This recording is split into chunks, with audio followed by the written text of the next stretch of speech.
Hello everyone, my name is Maya Green, and for today's presentation, I will be presenting my In Case You Missed It topic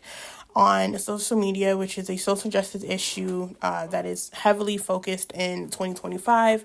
mainly focusing on how social media harms the mental health of the Black youth. The topic of social media is very important here because I feel as though the topic of social media does not always have mainstream coverage, and a lot of times this topic is missed.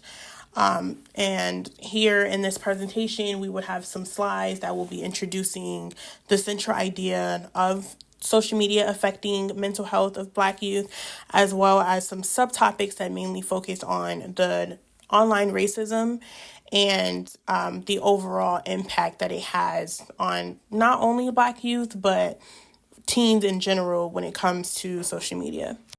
Starting with why the topic of social media matters, we know right off the bat that social media is a main attention space for teenagers. In other words, social media is basically a default for young people to go to where they want to connect, where they want to learn, joke, or possibly build their identity when they're creating new accounts and finding friends in a space that they can connect with. Overall, with these experiences, we see time to time where on social media, given different platforms like TikTok or Instagram, we can see that the algorithm of social media can push out narratives or push out certain details such as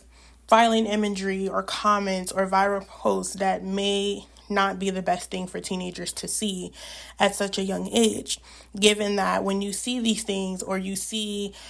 what seems to be a new ecosystem of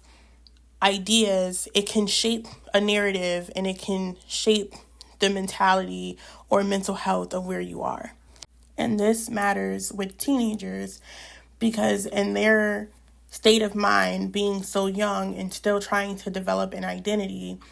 shaping a narrative in their mind or having them picture a visualization of themselves that they should not picture isn't always a positive thing for them to go through. Here we have some facts found from a 2025 study by researchers at a USC Washer School of Education, which followed and tracked Black youth and their online experiences in real time. And they found on average how Black teenagers in their experience, where they witness about approximately 3 incidences of online racism every single day.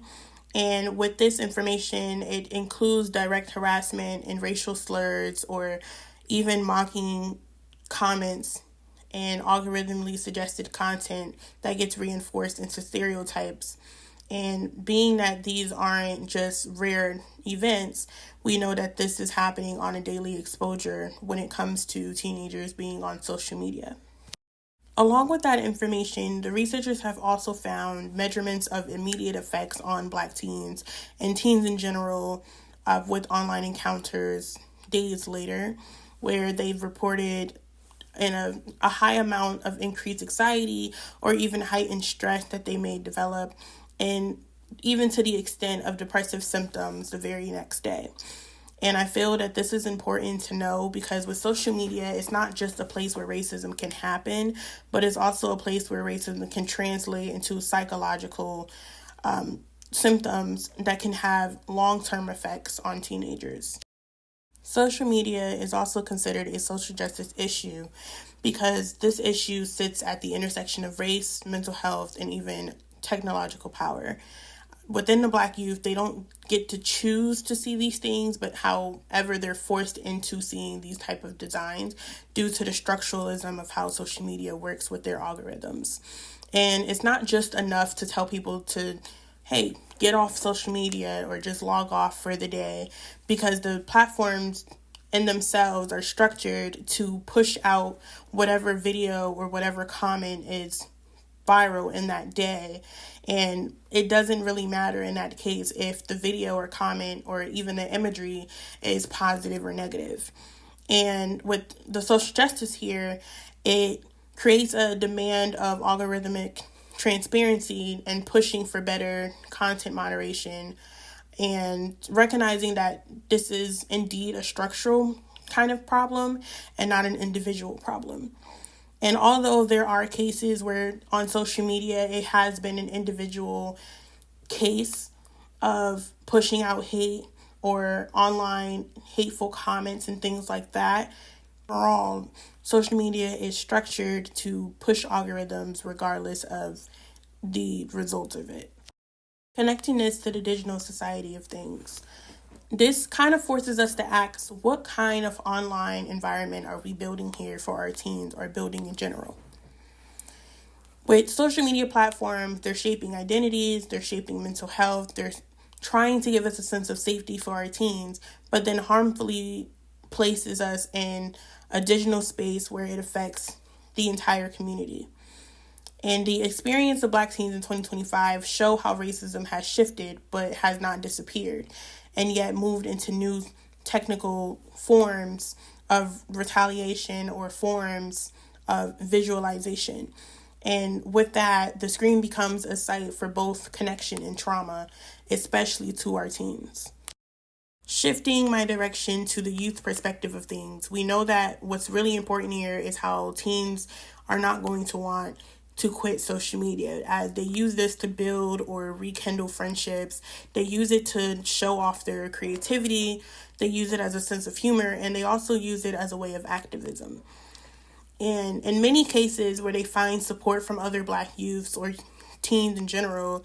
they understand what those experiences are like when they connect to their own community. So the solution here isn't really about abandoning the platform, but changing them in general to fit into a better light for our teens. And that leads to my next point of what needs to change for social media and its platforms. And from what I've stated here is some potential changes include the platform taking the algorithm harm seriously and not just hate speech, but the content that they're allowing them to push or in general of what's being pushed, and giving users a better sense of control of what trauma-related content is like and what they're being exposed to, as well as investing in digital well-being tools specifically tailored for the marginalized or minority youth group, and policies that require transparency about how race-related content is recommended. As I feel that this can also connect on a personal responsibility angle where we can amplify content and control the way that we respond to racial posts. That way, even if it's meant to be a viral sensation, if we know that this can push out negativity, especially pushing that negative energy towards our teens and the mental health of Black youth, then we have to kind of take control here to minimize how much of that content gets pushed out for them to see. To close out my presentation today, I just also want to take a moment here to recap on the idea that racism online today isn't just a matter of toxic comment sections, but it's also embedded in the platform's design and algorithms and in the cultural spaces around us where young people spend their lives. And for the Black youth specifically, it isn't a small background issue, but it's mostly something that affects their stress levels, their identity formation, and their mental health every single day, and even targeted towards other teens as well, where their mental health can be affected. And the real question here that I feel we need to self-reflect on is, how do we create digital spaces where marginalized or minority youth can exist without carrying the weight of racial trauma? Overall, that was the end of my In Case You Missed It presentation for my communications class. And I hope that with this information, it had opened up doors of enlightenment for people who may not have known that this was a social justice issue, as well as enlighten some ideas of how we can minimize the pain that our youth is going through in terms of their mental or their identity being trashed upon negativity. And my name is Maya Green, and I will be signing off. Thank you.